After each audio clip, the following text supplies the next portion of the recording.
తండ్రి అయిన దేవుని ప్రభు అయిన యేసు క్రీస్తు నుండి కృపయు సమాధానములు మీకెల్లరకు కలుగును గాక. ఆమేన్. దయచేసి కూర్చోండి.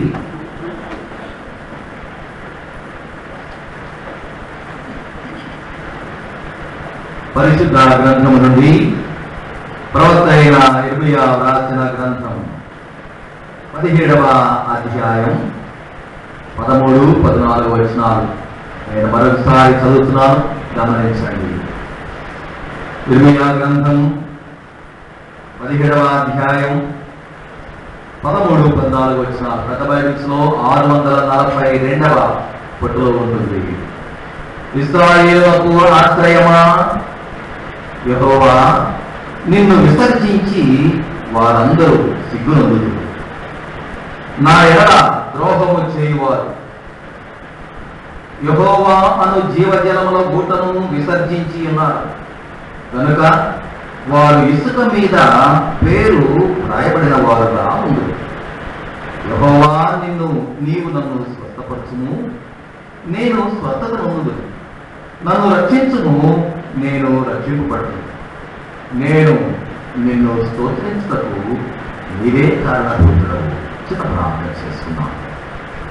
మహాపరిశుద్ధుడా, మహోన్నతుడా, మహాగణుడా, నిత్య నివాసి, నిన్న నేడు నిరంతరము ఎక్కడికి ఉన్న మా పరలోక తండ్రి, ఈ పరిశుద్ధ పాదములకు వందనాలు, స్తుతులు, స్తోత్రములు దేవా. 2021వ సంవత్సరం సెప్టెంబర్ మాసంలో అడుగు పెట్టడానికి అవకాశం ఇచ్చారు. ఈ మొదటి ఆదివారం నీ పాద సన్నిధిలో చేరి నిన్ను స్తుతించి నీ నామమును ఘనపరిచేట భాగ్యాన్ని ఇచ్చారు. నీకే వందనాలు తండ్రి. మా జీవితం ఏ పాటిది నాయన, అంతలో కనబడి అంతలో మాయమైపోయేటువంటి ఈ అల్ప జీవితానికి మీరు ఇస్తున్న నూతన సంవత్సరాలు, మాసములు, దినములు అన్నిటిని బట్టి నీకు స్తోత్రాలు చెల్లిస్తున్నాం. ఈ సమయంలో దేవా నీ పరిశుద్ధ వాక్కులను ధ్యానం చేయడానికి సిద్ధపడుతుండగా అల్పుడను, అయోగ్యుడను, బలహీనుడైన నన్ను, ఎందుకు పనికిరాని వాడైన నన్ను మీ శిలువ నీడలో దాచి కేవలం నీ పరిశుద్ధ వాక్కులు మాత్రమే మా అందరికీ వినిపింపచేయమని, నా నోటి మాటలు మా అందరి హృదయ ధ్యానములు మీ దృష్టికి అంగీకార యోగ్యములుగా చేయమని యేసయ్య నామమున వేడుకొని ప్రార్థిస్తున్నాము తండ్రి. ఆమేన్. క్రీస్తునందు ప్రియమైన దేవుని సంఘమా, యేసుక్రీస్తు యొక్క పరిశుద్ధమైన నామమున మీ అందరికీ దేవుడు అనుగ్రహించిన ఈ నూతన ఆదివారం, త్రిత్వం తర్వాత 14వ ఆదివారం యొక్క శుభాలు తెలియజేస్తున్నా. మరి ప్రత్యేకముగా ఈ సెప్టెంబర్ మాసం 5వ తేదీ ఉపాధ్యాయ దినోత్సవం. ఆ సందర్భంగా గ్రామంలో, సంఘంలో ఉన్నటువంటి టీచర్ గారందరికీ, మాస్టర్ గారందరికీ ప్రత్యేకమైనటువంటి శుభాభివందనాలు తెలియజేస్తున్నాను. అలాగే రిటైర్ అయినటువంటి పెద్దవారికి కూడా, టీచర్స్కి, మాస్టర్స్కి అందరికి కూడా శుభాభివందనాలు. పోయిన ఆదివారం గురువు అంటే ఏంటో చూశాం. ఈ రోజు కూడా ఆ గురువును కూర్చున్నటువంటి సందర్భం, లేక ఆ గురువును జ్ఞాపకం చేసుకున్నటువంటి సందర్భం వచ్చింది. గురువు గారు అనగానే, మాస్టర్ గారు అనగానే ఈ దినాల్లో తక్కువ ఈ సెల్ ఫోన్లు వచ్చిన తర్వాత అప్పటికప్పుడు సిద్ధపాటు, అప్పటికప్పుడే ముందు నుంచి కాదు సిద్ధపాటు, అప్పటికప్పుడు సిద్ధపడుతూ అలవాటైంది. అందువల్ల ఏం చెప్పాడు, నేను ఎప్పుడు వస్తానో చెప్పనన్నాడు ఆయన. ఎందుకంటే ఆయన ఎప్పుడు వస్తాడో చెప్తే సంవత్సరం మొత్తం ఇష్టానుసారంగా జీవించి ఆయన వస్తానన్న రోజు జాగ్రత్తగా సిద్ధపడి ఉంటారని. అలా కాదు, జీవితానికి సిద్ధపాటు ఎప్పుడు అవసరమని ఆయన నేను దొంగవాడే వస్తానని చెప్పాడు. అలాగే పాత రోజుల్లో ఈ స్కూల్కి అప్పుడప్పుడు ఎండిఓ గారు, ఎంఈఓ గారు, మండల ఎడ్యుకేషన్ ఆఫీసర్, మండల డెవలప్మెంట్ ఆఫీసర్ వచ్చేవారు, సడన్గా వచ్చేవారు. వారు వచ్చి పిల్లలందరినీ 5వ తరగతి దగ్గర పిల్లలకి వెళ్ళి వాళ్ళ పుస్తకం పాఠం తీసి ప్రశ్న వేసేవాడు. ఆ పిల్లవాడు చెప్పలేకపోతే ఇక్కడ మాస్టర్ గారు వణుకుతూ ఉంటాడు. చెప్పుకుంటూ ఉంటాడు. ఆ ఎండిఓ గారు, ఎంఈఓ గారు మాస్టర్ గారికి చూస్తారు ఒకసారి. మళ్ళీ 3వ తరగతి పిల్లల దగ్గరికి వెళ్తాడు, 4వ తరగతి పిల్లల దగ్గరికి వెళ్తాడు. అది సరిగా అనిపించలేదు అనుకోండి, పిల్లోడు అయితేనేమో వెరీ గుడ్ అంటాడు. మాస్టర్ గారి దగ్గరికి వచ్చి ఏం లాభం లేదయ్యా, ఎట్లయితే లాభం లేదు, నేను మార్చేస్తాను. పిల్లలకేం రావట్లేదు. పిల్లలకు చదువు రాకపోతే ఎవరి బాధ్యత అంటే మాస్టర్ గారి బాధ్యత, టీచర్ గారి బాధ్యత. ఈ రోజుల్లో ఎండిఓ గారు అక్కడ బయలుదేరారంటే ఇక్కడ రెడీ అయిపోతారు. చదువు వల్ల ఈ రోజుల్లో సిద్ధపాటు వేదన ఆ రీతిగా ఉంటే గురువు గారి యొక్క బోధ సరిగా ఉందో లేదో పరీక్షించడానికి ఒక అధికారి వస్తే పాద్రి గారి బోధ సరిగా ఉందో లేదో పరీక్షించడానికి ఒక ఆయన ఉన్నాడు పైన. ఆయన అంటాడు, ఏమయ్యా పాస్టర్ ఇదేంటి ఉండి అన్ని కూడబెట్టుకోవడానికి వచ్చేవాడు అంటే ఇవన్నీ ఆదివారం ఇంకో రోజు కూడబెట్టుకోవడానికే తప్ప నీ యొక్క సంపాదన చూసేవు కానీ ఆత్మ సంపాదన సరిపడలేదేమంటాడు. సంఘంలో ఎంతమందిని సంపాదించావంటే నేను సమాధానం చెప్పుకోవాలండి నా భయం. అందువల్ల ప్రియమైన దేవుని సంగమా, ఆత్మల సంపాదనలో ఉన్నటువంటి వాడు నేను కనుక ఇక్కడ నిలబడితే కాకంలో ఎవరు రక్షించబడలేదు. నీ ఉన్న దినాల్లో కొత్త వాళ్ళు లేక అవగాహన మనకు వచ్చినటువంటి వాళ్ళు ఎవరు లేరు. నీ పరిచయం ఎంత సున్నారనుకోండి, నాకు వడుకుతాను తర్వాత నరకం. అందువల్ల సంఘానికి మనవి ఏమంటే దేవుడి వాక్కుల చేత, దైవికమైన బోధ చేత జీవితాల్లో మార్చబడాల్సి ఉండింది. దానికి తగిన అవగాహన పొందవలసి ఉండింది. ఆత్మరక్షణలోనికి రావాల్సింది. లేకపోతే అసలు గురువు గారు ఒప్పుకోడు. అసలు గురువు గారు నన్ను ఒప్పుకోడు. నా బాధ్యతను నేను నిర్వర్తించడానికి ప్రయత్నం చేస్తూ ఈ గురు పూజోత్సవ దినాన మాస్టర్ గారు, టీచర్ గారు అందరికీ అభినందనలు తెలియజేస్తూ లేఖన భాగంలోకి వచ్చినట్లయితే ఈ దినమున ఒక పెద్ద గురువు గారు ఆయన పెళ్లి కూడా చేసుకోలేదు. ఇర్మియా ప్రవక్త వివాహం కూడా చేసుకోతున్నాడు. దేవుడు ఇర్మియా నీవు వివాహం చేసుకోవచ్చు, ఈ ప్రజల కోసమే నీ జీవితం త్యాగం అన్నాడు. 40 సంవత్సరాలు ఇశ్రాయేలు యూదా జనాంగమునకు సందేశాలు ఇస్తూ వెళుతూ ఇక్కడ అంటాడు, ఇశ్రాయేలునకు ఆశ్రయమా యెహోవా. మా బైబిల్ చదివేటప్పుడు ఆ కామ ఎక్కడెక్కడ ఆపాల్సి ఉంటుందో జాగ్రత్త చూసుకోవాలి. ఇశ్రాయేలునకు ఆశ్రయమా కామ ఉంది. యెహోవా అంటే యెహోవాను సంబోధిస్తున్నాడు అన్నమాట. తర్వాత నిన్ను విసర్జించి వారందరూ సిగ్గునందు. ఎవరంటే ఈ యోగా జనాంగం. అయ్యా నిన్ను విసర్జించి వీరందరూ సిగ్గునందుతారు. రెండవది నాయన ద్రోహం చేయవారు. నన్ను కొట్టడానికి, నన్ను తిట్టడానికి, నన్ను చంపడానికి, నన్ను గుంట్లో వెళ్ళని చూస్తున్నారు వీరందరూ.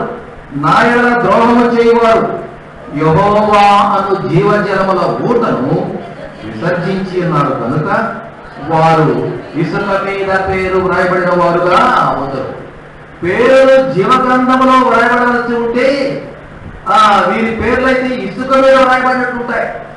ఇసుక మీద పేరు రాసి పక్కకు పోగానే వస్తుంది, ఆ గాలికి చెడిపోతుంది. వీరి పేర్లు అలాగవుతున్నాయి. అయితే నీవెవరం అంటే ఇశ్రాయేలునకు ఆశ్రయమా. ఈనాటి సందర్భం ఏంటంటే యెహోవాయే నా ఆశ్రయం, యెహోవాయే నా నిరీక్షణ, యెహోవాయే నా యొక్క స్వస్థత. వీటన్ని కలిపి యెహోవాయే నా సమర్థం, యెహోవాయే నా సమర్థం అనేటువంటిది అంశం. ఈ సమయంలో పాడినటువంటి మనం కీర్తన కూడా గమనిస్తే దానికి పైన హెడ్డింగ్ ఏమంటే క్రీస్తును ఆశ్రయించుట నీ చరణములే నమ్మితి అనే దానిలో చరణాలు అంటే పాదములు. అయ్యా నీ పాదాలే నా ఆశ్రయం. అంటే దేవుని యొక్క పాదాలు మనుషులకు గొప్ప దుర్గం. అంటే పెద్ద కాంపౌండ్ వాల్ అంటే ఆ కాంపౌండ్ వాల్ దాటి విస్తరించుకొని రాలేదు, ఆ కాంపౌండ్ వాల్ దాటి కరోనాసం రాలేదు, ఆ కాంపౌండ్ దాటి శత్రువులు ఎవరు లేరు రాలేదు. ఏంటని అంటే యేసయ్యా చరణాలు. చరణం వేరు శరణం వేరు కదండి. శరణం అంటే వందనాలు, నీకు చరణాలు అంటే పాదాలు. యెహోవా యొక్క పాదాలు లేక దేవుని యొక్క పాదాలు మన యొక్క ఆశ్రయం. లోకంలో మనం అవసరాల నిమిత్తమై వివిధ రకాల పెద్దవారిని, అధికారులను ఆశ్రయిస్తూ ఉంటాం. చేతుల్లో అనుకుంటూ పెద్దవాళ్ళు నిలబడి ఇదండి సంగతి, అదండి సంగతి, ఎట్టన్నా మా అబ్బాయిని, ఎట్టయినా మా అమ్మాయిని, ఎట్టయినా నాకు ఇది చూడాలి, చేయాలి అని అనుకుంటున్నారు. వాటికి ముందు అధికారులను ఆశ్రయించాలి, ఆశ్రయించిన అధికారులను కలవాలి, అధికారులతో మాట్లాడాలి. కానీ ఆశ్రయం మాత్రం యెహోవా. అందువల్ల ముందు యేసయ్య పాదాల దగ్గరకు రావాలి, ప్రార్థనలోనికి రావాలండి. మీరు ఏదైనా సందర్భంలో, అందరికీ తెలుసును, మళ్ళా గుర్తు చేసి, ఏదైనా సందర్భంలో అది ఏ పరిస్థితి అయినా ఒక వ్యక్తిని కలవడానికి బయలుదేరుతున్నప్పుడు ముందు ఇంటిలో మోకరించి యేసయ్య పాదాల దగ్గర ఆశ్రయం కోరి మనం బయలుదేరాలి.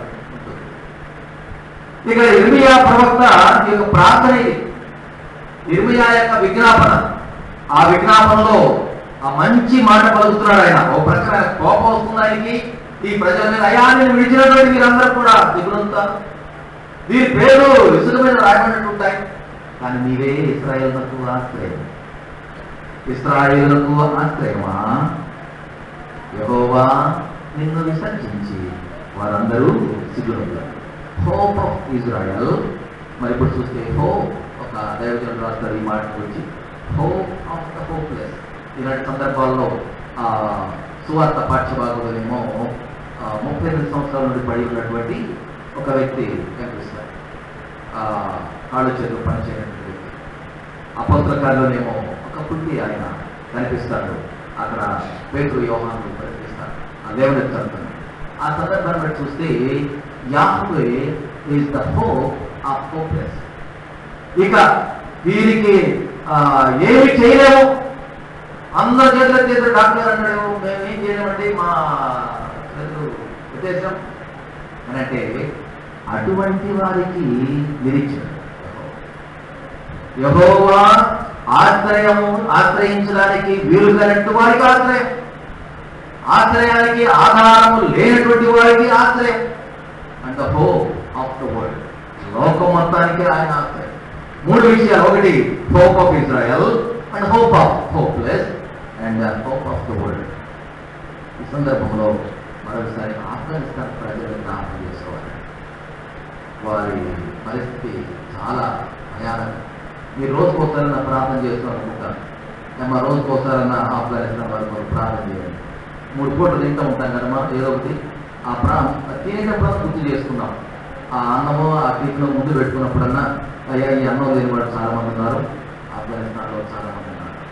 ఆఫ్ఘనిస్తాన్లో ప్రస్తుతం ఒక సరైనటువంటి ఒక ప్లేట్ మీల్స్, ఒక మధ్యాహ్న భోజనము $100 అంటండి.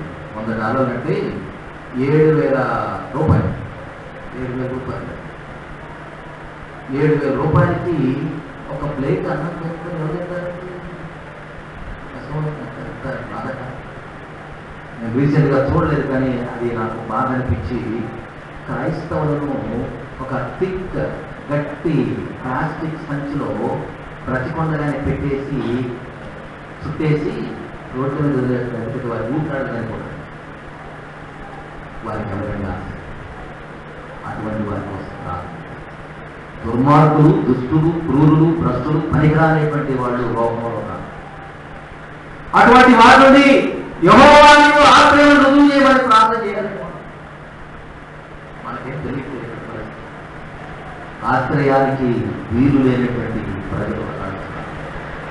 ఇక్కడేమో పరిశుద్ధ గ్రంథంలో ఇర్మియా అంటాడు, ఇశ్రాయేలునకు ఆశ్రయమా?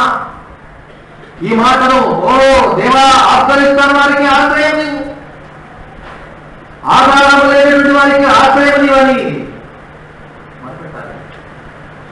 ప్రపంచం ప్రార్థిస్తుంది, ప్రపంచం మొరపెడుతుంది, తెలిసినట్టు వారందరూ మొరపెడుతున్నారు. మనం కూడా వెళ్ళి వారి కొరకు జ్ఞాపకం చేద్దాం. నేను లేఖన భాగానికి వస్తున్నాను. ఈ ఆశ్రయము అనేటువంటి మాటలో ఆ మాటను అతను ఇర్మియా పలకడానికి కారణం ఏంటంటే, ఇర్మియా గ్రంథం 15వ అధ్యాయం 5వ వచనం గమనించినట్లయితే, వాటికి ఇంట్రడక్షన్ లేక బ్యాక్గ్రౌండ్ గమనించినట్లయితే అంటున్నాడు, యెహోవా ఇలాగ సెలవిస్తున్నాడు, యెహోవా ఇలాగ సెలవిస్తున్నాడు, నరులను ఆశ్రయించి. ఈనాటి సందర్భం ఆశ్రయం అండి. ఇక్కడ నాకేమో యెహోవా ఇశ్రాయేలునకు ఆశ్రయం అని ఉంది. అక్కడ ఇక్కడ నరులను ఆశ్రయించి అంటే దేవుణ్ణి కాకుండా నరులను ఆశ్రయించి శరీరము తనకు ఆధారము చేసుకొనుచు తన హృదయమును యెహోవా మీద తొలగించుకుని వాడు శాపగ్రస్తుడు. బాగా గమనిద్దామండి. మన ఆశ్రయము లోకస్తులు అయ్యారనుకోండి, మన ఆశ్రయము నరులు అయ్యారనుకోండి, మన ఆశ్రయం శరీరంలో అంటున్నాడు. నదులను ఆశ్రయించి శరీరులను ఆధారం చేసుకున్నట్టు వారు శాపగ్రస్తులు. తమ హృదయాన్ని యెహోవా వైపు తొలగించుకునేటువంటి వారు శాపగ్రస్తులు. మరి మనకు తెలియదు ఆఫ్ఘనిస్తాన్ వారికి శాపం వస్తుందండి. శాపం వస్తుంది. గతకాలం వేరుగా ఉంది. సరే గతకాలం వేరుగా ఉండొచ్చు, కానీ క్రైస్తవ జనాంగం మరి దేవుడి రక్షణలో కాపాడగలగాలి. దేవుడు వారికి ఆశ్రయంగా ఉండడానికి ప్రయత్నం చేయాలి, ప్రార్థన చేయాలి. నరులను ఆశ్రయించవద్దు అనేటువంటి అక్కడ విషయం. ఆశ్రయిస్తే ఏమవుతుందంటే వారు శాపగ్రస్తులు అవుతారట. రెండవది ఎలా ఉంటారండి? వారు ఎడారిలోని అరుహ వృక్షము వలె ఉండును. అరుహ వృక్షము అంటే అదేంటంటే పనికిరాని గుబురు చెట్టు అంటండి. ముళ్ళ పొదల చెట్లు విత్తనాలు అయితే మొలుతున్నాయండి. ఈ రైల్వే ట్రాక్ ప్రక్కన ముళ్ళ చెట్లు ఉంటాయి కదా, వాటి ఎవరు మొలిపించారో, ఎవరు నీళ్లు కొలిచారో, ఎవరు నీళ్లు పోయలేదు, ఎవరు మొలిపించలేదు, ఎవరు విత్తనాలు వేయలేదు, కానీ ఎవరు మొలుస్తున్నారు. యెహోవాను ఆశ్రయించకుండా నరులను ఆశ్రయించేవారట. ఎడారిలో పుట్టుకొచ్చేటువంటి గుబురు లాంటి ముళ్ళ చెట్లు లాంటి వారు. ఎడారి అక్కడ నీళ్లు లేకపోయినా పుట్టుకొస్తూ ఉంటుంది. పుట్టుకొచ్చినా కానీ అది ముళ్ళ చెట్టు. బాగా గమనిద్దామండి. ఆ వివరణలోకి పెడితే దేవుని ఆశ్రయం చేసుకున్నటువంటి వారు శాపగ్రస్తులు, ఎడారిలోని అరుహ వృక్షం వలె ఉంటారు. మూడవది మేలు వచ్చినప్పుడు అది వారికి కనబడదంటే అది విషయం. ఏంటోనండి ప్రార్థన పాలన చేస్తాం, ఏంటోనండి అన్ని పనులు మనం చేస్తాం, ఏంటోనండి అన్ని మనం చేస్తాం, అవేమి అభివృద్ధి లేదంటే ఎక్కడో కారణం తేడా ఎక్కడో ఉంది.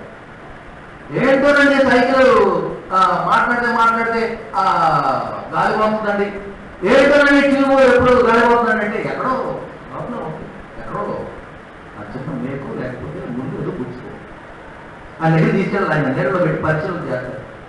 చేసి నీళ్ళు ఎక్కడ పైకి వస్తుందని చూస్తాడు వీడు. అట్లా పొక్కుతూ ఉంటాయి గాలి వచ్చి ఇక్కడ. అది సీల్ చేస్తే అప్పుడు అసలు యెహోవాను ఆశ్రయించడం మానేసి మొడగొప్పలను ఆశ్రయిస్తే తర్వాత అవసరం వచ్చినప్పుడు దేవా అంటే ఆల్రెడీ అక్కడ మొడి గుచ్చుకొని ట్యూబు పంచర్ అయిపోయింది. చాలా పంచర్లు ఉన్నాయి అక్కడ. గంతలు ఎక్కువ ఉన్నాయి అంటాడు. గంతలు ఎక్కువ ఉన్నాయి కాబట్టి ఆశీర్వాదం కనపడదు. మేలు వచ్చినప్పుడు కనబడదు. తర్వాత వాడు అడవిలో కాలిన నేల ఎందును నిర్జనమైన చవిటి భూమి ఎందును. ఆ కాలి నేల ఎలా ఉంటుందండి? నల్లగా చెట్టు మొలవు. అది విషయం. కాలిన నేలలో చెట్టు మొలవు ఆ రీతిగా ఉంటాడు. రెండవది నిర్జనమైన చవిటి భూమి. చవిటి భూమి అంటే ఉప్పు పదాలు ఉన్న చోట మొత్తం రావు.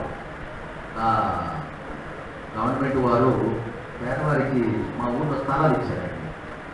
అదేంటంటే ఈ ఉన్నటువంటి వాళ్ళు పంటలు పండించడానికి వీలుగానటువంటి చవిటి భూమి. అదంతా ఆ సెంట్రల్ గవర్నమెంట్ వాళ్ళు వచ్చేసి సర్వే చేసి వాళ్ళే వదులుచుకున్నారు. ఇదంతా ఉంది, మీ అందరికి మంచి ఇస్తున్నారు, రికార్డులో పెట్టుకుంటారు, అందరూ చేస్తారు. అది పంటే మనం పంట మీ పొలాలు ఇచ్చాం, మీ స్థలాలు ఇచ్చాం అంటూ ఉంటారు. ఓకే, ఇవ్వబడినటువంటి స్థలం ఉన్నటువంటి స్థలం ఎలా ఉండదంటే అక్కడ అంటున్నాడు నిర్జనమైన జనాలు లేనటువంటి ఒకటి చవిటి భూమి, పంటలు పండినట్టు అలా ఉంటారంటండి. ఎవరిని? లోకాన్ని ఆశ్రయించేవారు, నదులను ఆశ్రయించేవారు. అయితే 118వ కీర్తనలో ఉన్న వచనాన్ని మరొకసారి జ్ఞాపకం చేస్తాం. చాలాసార్లు జ్ఞాపకం చేస్తాం. బైబిల్లో అండర్లైన్ చేసుకోవాల్సిన వాక్యం అది. 118వ కీర్తన 8-9 వచనం చదువుతామండి. మనుషులను నమ్ముకున్న కంటే యెహోవాను ఆశ్రయించడమే ఆశ్రయం. మనుషులను నమ్ముకున్న కంటే యెహోవాను ఆశ్రయించడం మేలు. రాజులను నమ్ముకున్న కంటే 2 సార్లు ఆశ్రయం అంటే ఒకటే మనుషులు, రెండవది రాజులు. మనుషులు నమ్ముకోవద్దు, రాజులు నమ్ముకోవద్దు.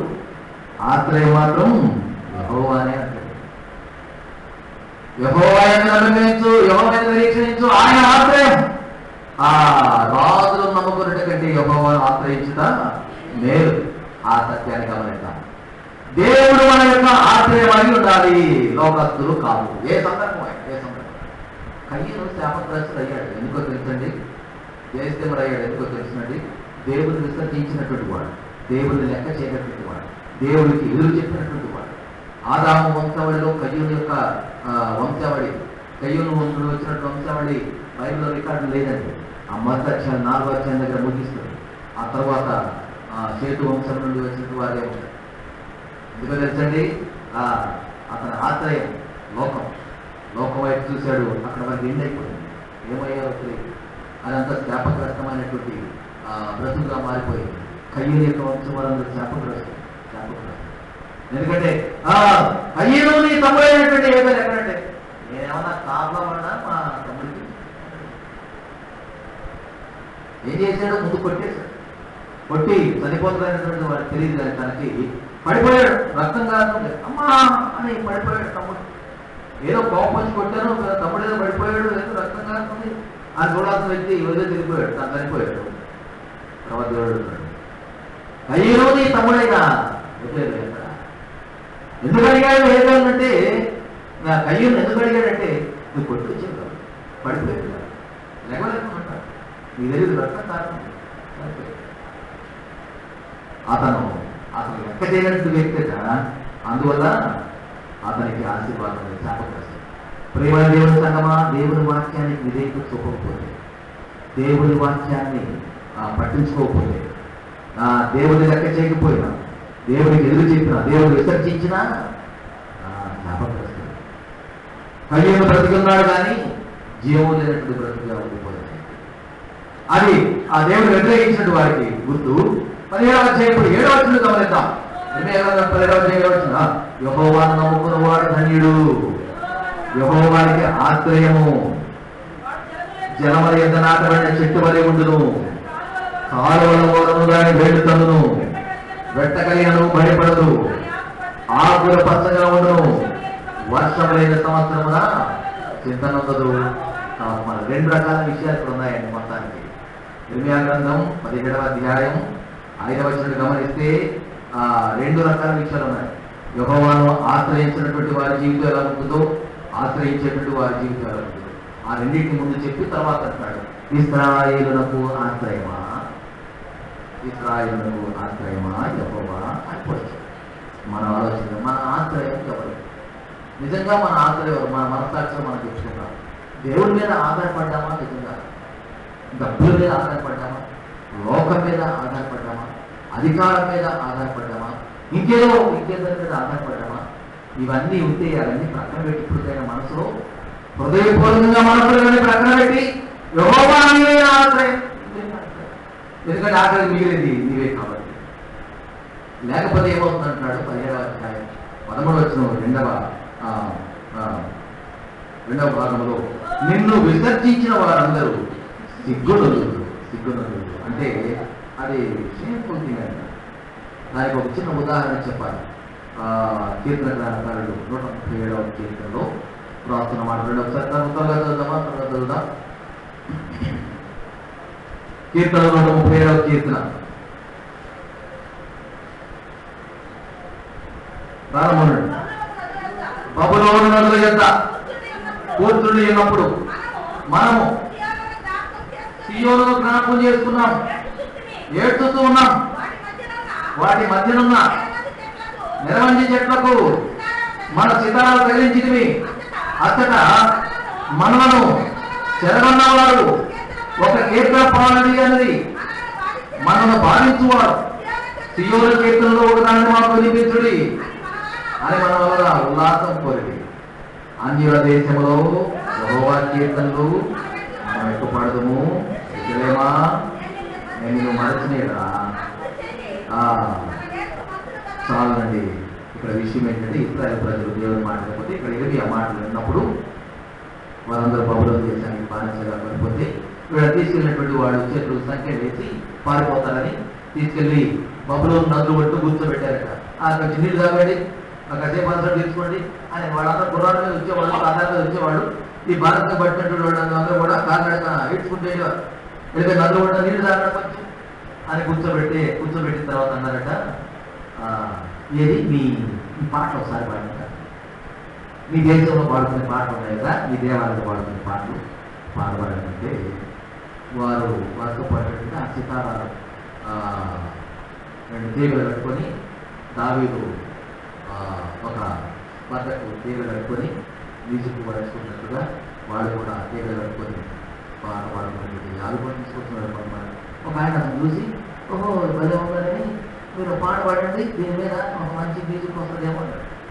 వాళ్ళు సిగ్గుపడి దేశంగా దేశంలో అన్యుల మధ్య బానిసలుగా వచ్చి ఎలా పాట పాడగలరు, ఎంత అవమానకరం, ఎంత చిన్నకరం, ఎంత బాధాకరమని విలపించినట్టు సందర్భం.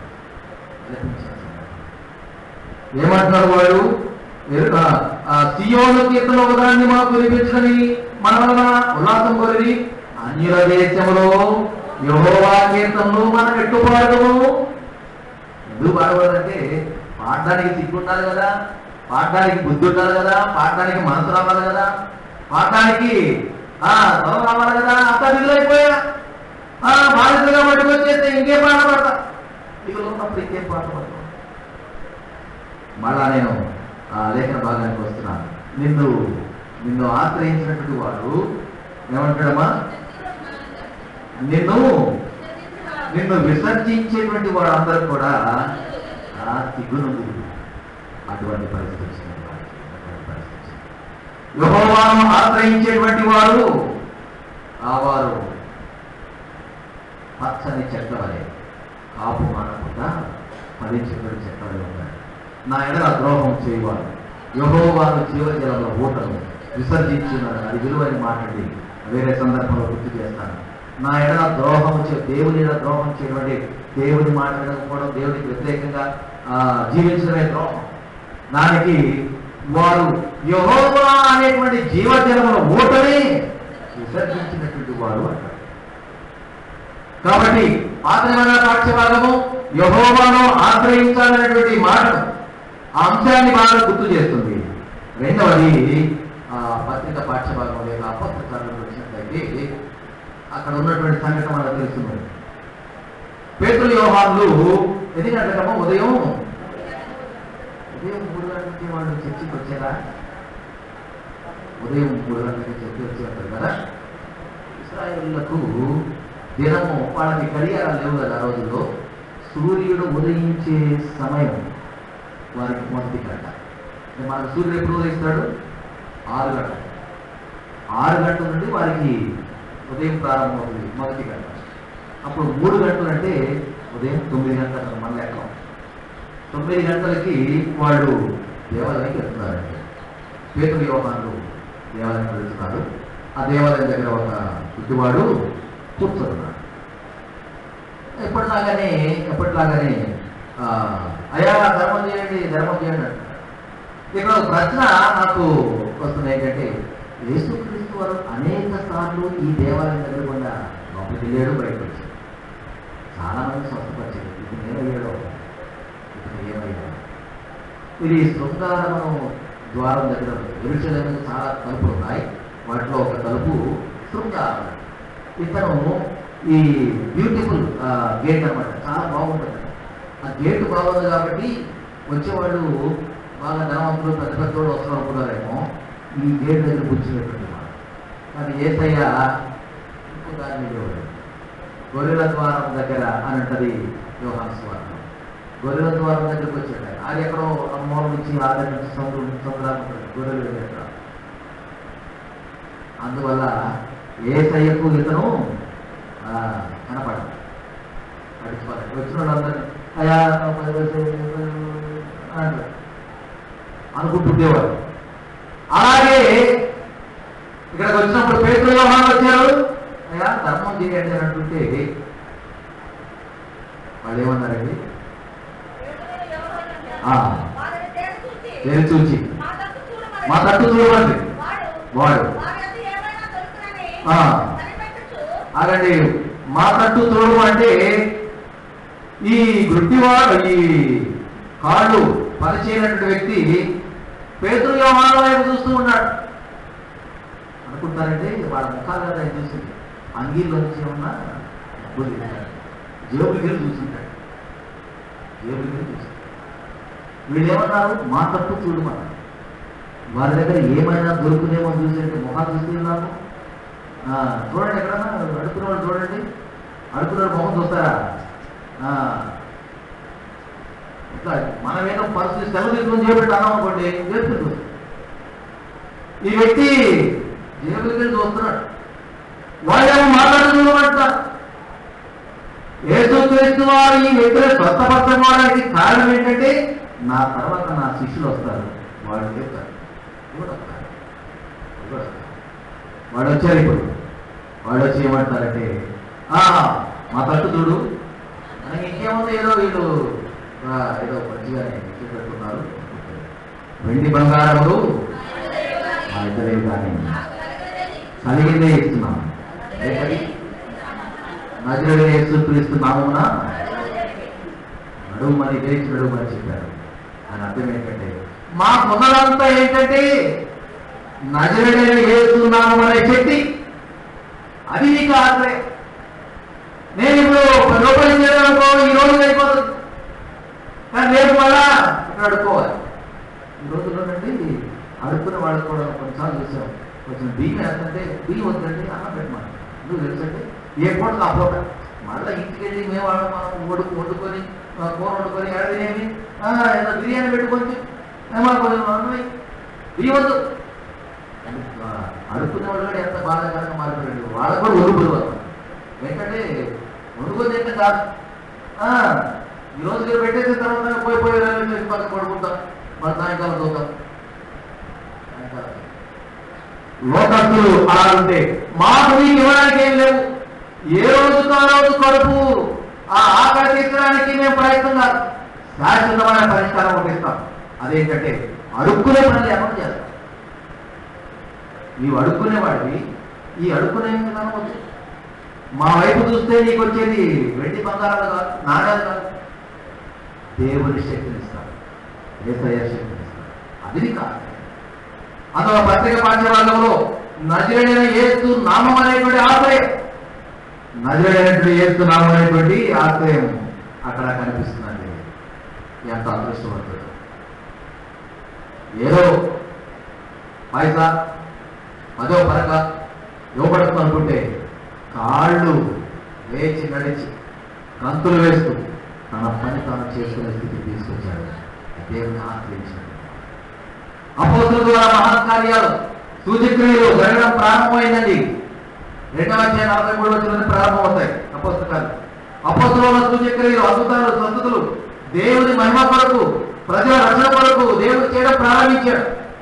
దానిలో భాగంగా మాకు ఏదైనా దొరుకుతుందని ఎదురు చూసినట్టు వారికి అపోస్తులు ఇచ్చింది పైసా కాదు, డబ్బులు కాదు, దేవుని యొక్క శక్తిని పంచారు.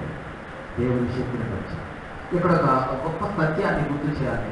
అదేమనగా పరిశుద్ధ గ్రంథంలో ప్రవక్తలు కానీ సేవకులు కానీ ఎవరు కూడా మాకు ఇవ్వండి అని అడిగిన సందర్భం లేదు. విశ్వాసి కానీ అపోస్తులు కానీ ఎవరు కూడా ఏదన్నా ఇస్తారా మాకు అని అడిగిన సందర్భం చాలా గొప్ప విషయం. అడగకపోయినా ఇచ్చినటువంటి వారు. అపోస్తలుడు పౌలు అంటాడు, మీ వలే కొన్ని ప్రాంతాల్లో అసలు నిరుపేదలున్నారు, యెరూషలేములో క్రైస్తవులు చాలా బాధపడిపోతున్నారు, వారికి మనందరం సహాయం చేయాలంటే అప్పుడు దశలోనికే సంఘం వారు, మాధ్వర్య వారు వారి శక్తికి మించిచ్చారు. పౌలు తన కోసం అడగలేదు, పేతురు తన కోసం అడగలేదు, తిమోతి తన కోసం అడగలేదు, ప్రవక్తలు ఏ పైసా కూడా అడగలేదండి. ఈ రోజులో మనుషులు అడగాల్సిన పని లేదండి, మనుషులు అడగాల్సిన పని లేదు. యెహోవా ఆశ్రయం అయితే డబ్బులు కాదు, బిల్డింగే తిరుగుతాయి కావాలండి, పైనుండి బిల్డింగ్ తిరుగుతాయండి. దేవుని ఆశ్రయించాలి, దేవుని ఆశ్రయించాలి. ఉద్యోగాలు కూడా వస్తాయండి. ఆశ్రయం దేవుని మీద ఉండాలి. కష్టపడడం మన వంతు, ఆశ్రయించడం దేవుని మీద అయినప్పుడు అవన్నీ వస్తాయి. ఆ గొప్ప సత్యం పరిస్థితులను బాగా పరిచయం చేసి ఎక్కడైనా కొంచెం మాకు ఏదైనా సహాయం చేస్తారని అడిగినట్టు వాళ్ళు ఎలీషా ప్రవక్త దగ్గరికి వచ్చాడు. ఎవరో నయమాను వచ్చి, అయ్యా ఇవ్వండి, ఈ బట్టలు తీసుకోండి, ఈ బంగారం తీసుకుని వెంట తీసుకోండి. యెహోవా జీవంతోడు ఏమీ వద్దు అంటే ఏమి వద్దని పంపించాడు కదా, ఆత్మ ఊచిరుపులో వద్దు. అబ్రహాం అన్నాడు, సమాధి తోట కోసం, స్థలం కోసం ఎదురు చూస్తున్నప్పుడు ఆ దేశం అన్నాడు, అయ్యా నువ్వు గొప్పవాడివి, దేవుడు నీతో ఉన్నాడు, ఇదిగో ఈ స్థలం మొత్తం ఫ్రీగా తీసుకో సమాధి తోట కంటే వ్యక్తిగా నేను తీసుకున్నాను. అబ్రాహాముకు నేనేదో స్థలం ఇచ్చి నేను గొప్పవాడు అయిపోయి నువ్వు అనుకోకూడదు, నీ వల్ల నేను గొప్పవాడు అయిపోయి నేను అనుకోకూడదు.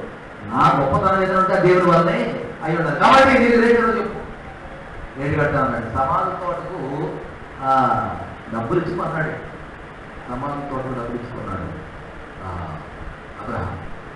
దావీదు దేవాలయం కట్టేటువంటి సందర్భంలో కూడా వాగ్దాన కాలాన్ని కోరినప్పుడు ఆయన అన్నాడు, అయ్యా దేవుడు స్థలం ఇది కోరినటువంటి ఆయన తీసుకయ్యా ఫ్రీగా తీసుకో దేవుడికే కదంటే ఓరపోతున్నా ఖరీదు చెప్పు తీసుకెళ్తావు, ఖరీదు కట్టి తీసుకున్నాడండి. ఇవన్నీ ఏం తెలుస్తున్నాయి? ఆశించడాలు అడగడాలు లేవు, ఆశించడాలు అడగడాలు కేవలం ఆశ్రయమే. యెహోవా ఆశ్రయం, యెహోవాను అనుభవించడమే ముఖ్యం అనేటువంటి సత్యం అక్కడ గమనించగలం. ప్రేమ దేవుడు బిడ్డలారా, మన ఆశ్రయం ఏమైంది? మనం ఆశించేటువంటి వారికి ఆశించేది మనుషుల దగ్గర ఉందా దేవుడి దగ్గర? మనుషుల దగ్గర నుండి అయితే ఏదైనా ఒక ఉపకారం చేస్తే వారి జీవితాంతం చెప్పుకుంటారు. చెప్పుకొని కనపడ్డాడు, ఇది నేనే ఉద్యోగం ఇప్పించినట్టు, ఇతనికి నేనే ఇల్లు కట్టించినట్టు, ఇతనికి నేనేను చేసింది ఇది చేసిందని చెప్పుకుంటారు. కనపడ్డప్పుడు చెప్పకపోయినా కనపడే ముఖం చూసినప్పుడు అది గుర్తొచ్చింది ఆయన. దేవుడు అలాగే దేవుడు ఆశ్రయించినట్టు నా కుమారుడు కుమార్తెకి ఎవరన్నా ఇచ్చి నేను నీకు అన్నం పెట్టాను, నేను నీకు బట్టలు కుట్టించాను, నేను నీకు 100 రూపాయలు ఇచ్చానని చెప్తారా? కాబట్టి మన పరమ తండ్రి అయినటువంటి యెహోవాను ఆశ్రయిద్దాం, నజరేయుడైన యేసుక్రీస్తు నామాన్ని ఆశ్రయిద్దాం, ఆ శక్తిని ఆశ్రయిద్దాం. అద్భుతమైన కార్యాలు మన జీవితంలో, వ్యక్తుల జీవితంలో, కుటుంబ జీవితాలు చూడడానికి సిద్ధపడ్డాము. మూడవ విషయం సువార్త పాఠ్యభాగానికి వస్తున్నాం. అక్కడ ఆశ్రయం ఏంటో చూస్తే ఎన్ని సంవత్సరాల నుంచి పడి ఉన్నాడు అక్కడ? యోహాను సువార్త 5వ అధ్యాయంలో 38 సంవత్సరాలు. యేసయ్య వయసు ఎంత అప్పటికి? యేసయ్య వయసు 31-32 సంవత్సరాలు. అక్కడ పడి ఉన్నటువంటి వ్యక్తి యొక్క పడి ఉన్న వయసు అండి, అది అన్న వయసు కాదు. బాగా గమనిద్దాం. ఒకసారి యోహాను సువార్త 5వ అధ్యాయం మొదటి 15 వచనాల్లో 5వ వచనం ఏంటంటే, అక్కడ 38 ఏండ్ల నుండి వ్యాధి గల యొక్క మనుషుడు ఉండేను. అక్కడ ఈ బెతెస్దా కోనేరు దగ్గర 38 ఏళ్ల నుండి ఉన్నాడంటే, అంటే ఇతను వయసు ఎంత అయింది? 38 ఏళ్ళు ఇక్కడే ఉన్నాడు. ఒకవేళ 15-20 సంవత్సరాలు ఎప్పుడు వచ్చుంటాడేమో. ఇక్కడికి వచ్చి ఆ కోనేరు ఒడ్డున పట్టేసుకున్నాడు, పట్టేసుకుని పడుకుంటున్నాడు. ఏమవుతుంది? ఆ చరిత్రలో పెడితే కోనేరులో నీళ్లు కదిలించబడుతూ ఉంటాయి. నీళ్లు కదిలించబడినప్పుడు ఎవరు ముందు దిగితే వాళ్ళు చూశాడు. 2-3 రోజులు కొంచెం ఆ నెట్టుకుంటూ వెళ్ళి నీళ్ళు దిగుదాం చూస్తుంటాడు ప్రారంభంలో. కానీ అంతలోపు ఇంకోళ్ళు ఎవరు పుట్టివాళ్ళు తొందరగా నడలేరు కాబట్టి, లేకపోతే ఇంకేదో కాళ్ళు చేతులు బాగున్నటువంటి వాడు, గుడ్డివాడు లాంటి వాడు నెట్టే పడిపోయేవాడు, దాంట్లో పడి పావుపడ్డాడు. ఈయన నెట్టుకుంటూ వచ్చేలోపు ఇంకొకటి దిగిపోతాడు. అలాగే లాభం లేదే, ఇక్కడ ఈ తొందరపడి దిగడం ఎందుకు, ఈ ఒడ్డులు కూర్చొని వచ్చేవాడు అందరినీ ఆడుకుంటూ సరిపోతాడు. కోనేట్లో దిగి స్వస్థత పొంది వెళ్ళడం దేవదూతల చేత కదిలించబడేటువంటి నీళ్ళు అనిపింది అక్కడ. ఆ చారిత్రకంగా సందర్భం వేరు, కానీ ఆ కారణం వేరు. కానీ ఆ పరిస్థితిని విడిచిపెట్టి 38 ఏళ్ల నుంచి ఇక్కడే మరి వీధి కావాలి. ఎందుకంటే ఏ రోజు కాదు, ఏదో 4 డబ్బులు వస్తున్నాయి, 4 రొట్టెలు అనుకుంటాను, చదువుతున్నా, అందరూ పుట్టాడు కాబట్టి ఏదో దారి చూపిస్తారు, జీవితం గడిపోతా అనుకున్నాడు. మొత్తం నా లెక్కలో ఒక 55 ఏళ్ళు వచ్చుంటాయి. దీనికి రిటైర్మెంట్ టైం వచ్చిందండి. 20 ఏళ్ళేమో వయసులో ఉన్నప్పుడు వచ్చుంటాడు అనుకుందాం. 35 ఏళ్ళు ఉండడం మొత్తం 55 ఏళ్ళు అయ్యాయి. రిటైర్మెంట్ టైంలో వచ్చాడు. యేసయ్య దగ్గరికి వచ్చి నువ్వు స్వస్థపడాలనుకున్నావు చెప్పాలి. యేసయ్య వయసు ఎంత? 37, 33 అనుకున్న చివరి రోజులకు వచ్చాడు అనుకుంటాను. అంటే ఇతని రోగం కన్నా వయసు తక్కువ ఉన్నటువంటి ఒక యవనస్తుడు వచ్చి, ఏమయ్యా పెద్ద ఆయన నీవు స్వస్థపడాలనుకుంటున్నావు అంటే, అయ్యా స్వస్థపడాలనుకుంటున్నాను అలా. ఏందయ్యా నేను దిగడానికి వెళ్ళేలోపు ఇంకోటి దిగిపోతున్నాను, ఇది నీ భారత ఎందుకంటే ఇక్కడ కూర్చున్నాను. ఆశ్రయించాడు? ఎవరిని ఆశ్రయించాడు? దేవదూతలు కోడేటి కలిగించి స్వస్థపరచడానికి అవకాశం ఉంది. దాన్ని వదిలేసి మనుషుల మీద ఆధారపడ్డాడు. ఏ రోజుకు ఆ రోజు మనుషుల మీద ఆధారపడ్డాడు. ఈరోజు అడుక్కునే వాళ్ళకి డబ్బులు చాలా ఉంటాయి, బ్యాంకులు వేసుకుంటారట. బ్యాంకులు వేసుకుంటారు కనపడకుండా, వాళ్ళు చచ్చిపోయిన తర్వాత బయటకు వస్తుంది. అంటే మరి ఈ రోజుకి ఎంత కలెక్ట్ చేసుకునే వాడు తెలియదు. క్రైస్తవ సాంప్రదాయం ప్రకారం, హిందూ సాంప్రదాయం, ముస్లిం సాంప్రదాయం కూడా పేదవారికి దాన ధర్మం చేయాలి. అందుకని గుళ్ళ దగ్గర, మసీదుల దగ్గర, దేవాల దగ్గర జనాలు ఉంటారు అడుక్కునేటువంటి వాళ్ళు. ఇలాగో వచ్చినటువంటి వాళ్ళు అందరూ ఏదో ఒకటి ఇస్తా ఉన్నారండి. అందరు కాకపోతే కొందరన్నా ఇస్తూ ఉంటారు. మరి ఎంతకాలం చేసి సరిపోతుందా అనుకున్నాడు. సరిపోతుందా? వాస్తవమైనటువంటి శాశ్వతమైన ఆశ్రయమైనటువంటి దేవుని శక్తిని విడిచిపెట్టేశాడు, అడుక్కోవడం ప్రారంభించాడు. ఇక లాభం లేదు, ఈయన అడుక్కునే బ్రతుకును మానేటట్లేడు, ఈయన బ్రతుకు ఇలాగే తెల్లారిపోయేటట్టుంది, నేనేమో సిలువెక్కే టైం వచ్చేస్తుంది, అందువల్ల నేనే వెళ్దామని వచ్చాడండి. ఇప్పుడు 3వ లేఖన భాగంలో ఆశ్రయం నడిచి వచ్చింది. ఎవరికి ఆశ్రయం అవసరమో అతని దగ్గరికి. అది ఒక విషయం స్వార్థ పాఠ్యభాగంలో చూస్తుంది. ఆశ్రయమే నడిచి వచ్చింది. యెహోవా ఇశ్రాయేలులకు ఆశ్రయము అన్నటువంటి మాట. ఆ ఆశ్రయమైనటువంటి యెహోవా శరీరధారి అయినటువంటి యేసుక్రీస్తు వారు వచ్చాడు. ఎవరికి అవసరమో వాళ్ళ దగ్గరికి. చెప్పయ్యా, నువ్వు స్వస్థపడాలనుకుంటున్నావా? ఆయన సరి అయిన సమాధానం చేస్తారు. నీకు ఇష్టం లేకపోయినా నువ్వు ఇలా నడుకోవాలనుకుంటున్నా కానీ నువ్వు వేచి నడుపు.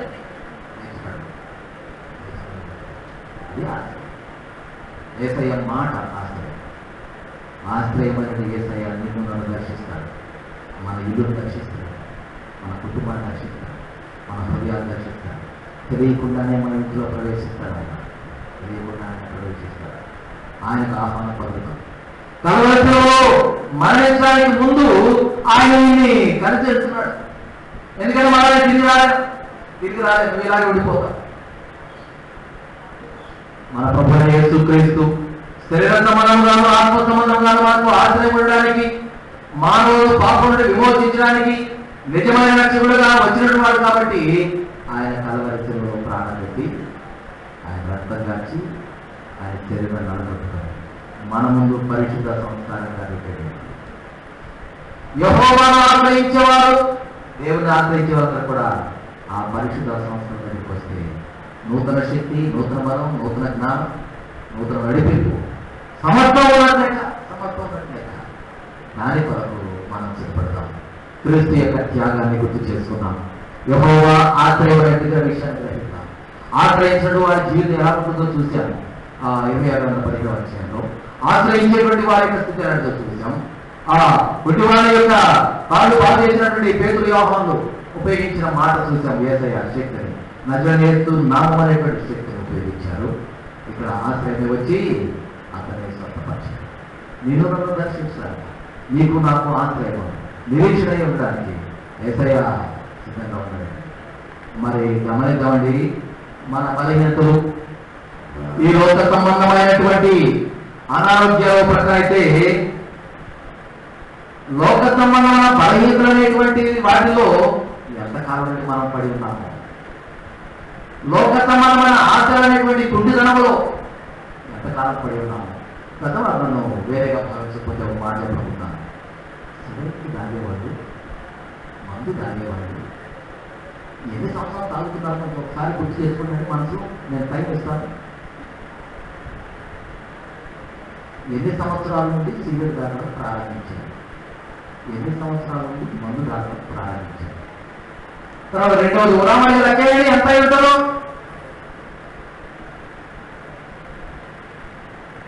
డబ్బుల్ని తగలబెట్టి ఇల్లులు ఖాళీ చేసి తల్లి ఏడుపు, బిడ్డలు చిప్పిరి గుడ్డలు, పుస్తకాలు డబ్బులు లేవు, చెప్పులు డబ్బులు లేవు, జీవితం అంతా పత్రమైపోయింది. ఎంతకాలం ఈ స్థితిలోనే ఉంటాం. ఆ కుటుంబాల దగ్గరకు వచ్చి ఎంతకాలం ఇక్కడ 30 ఏళ్ళు పడి ఉన్నాం, అసలు ఏదైనా బాగుపడుతుందా నీకు అని అన్నట్టు ఏదైనా సూటిగా ప్రశ్నిస్తూ ఎప్పుడు మారుతావు, నీ అలవాటు ఎప్పుడు మారుతావు, నీ రాబడి ఎప్పుడు మారుతావు, మారిపోయేస్తావు. ఈ జీవనాలు ఎప్పుడు మానేస్తాం, వీడినాలు ఎప్పుడు మానేస్తాం? ఎంతకాలం ఈ బ్రతుకు అలాగే కుంటితనంలో అవిటితనంలో ఉంటాం. అసలు లేచి నడవాలనుకుంటాం లేదా? ఆచరించాలనుకుంటాం లేదా? అభివృద్ధి చూడాలనుకుంటాం లేదా? నేను నీ ఇంట్లో రావాలనుకుంటాం లేదా? నీ బిడ్డలు ఆనందించాలనుకుంటాం లేదా? నీ భార్య దుఃఖపడకుండా అనుకుంటాం లేదా? ఆ ప్రశ్న ఇస్తే నీ దగ్గర నా దగ్గర సమాధానం. పరిశుద్ధ సంస్కారంలో పాల్గొనడానికి ఎదురో కాదా? ఎదురో కదా? ఆలోచన చేయాలి.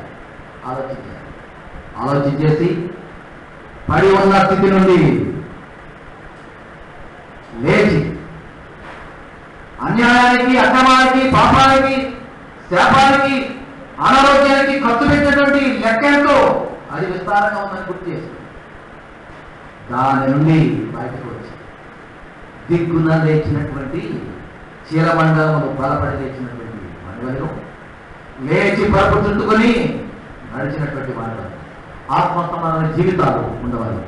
వాటి కోసం ఏసయ్య త్యాగం చేసి, వాటి కోసం ఏసయ్య ప్రార్థన చేసి, వాటి కోసం ఏసయ్య తన తిరగట్టాలను చేసి, వాటిని తీసుకోవడానికి వచ్చినట్టు మనం అర్థసహితమైనటువంటి జీవితంలో యెహోవాను ఆశ్రయించిన రీతిగా మనం కొనసాగాలి. పరిశుద్ధాత్మలు తన సహాయం సమాధానం యేసు క్రీస్తు వలన మీ హృదయములకు ప్రభు కావలి నడిపించుకున్నాం.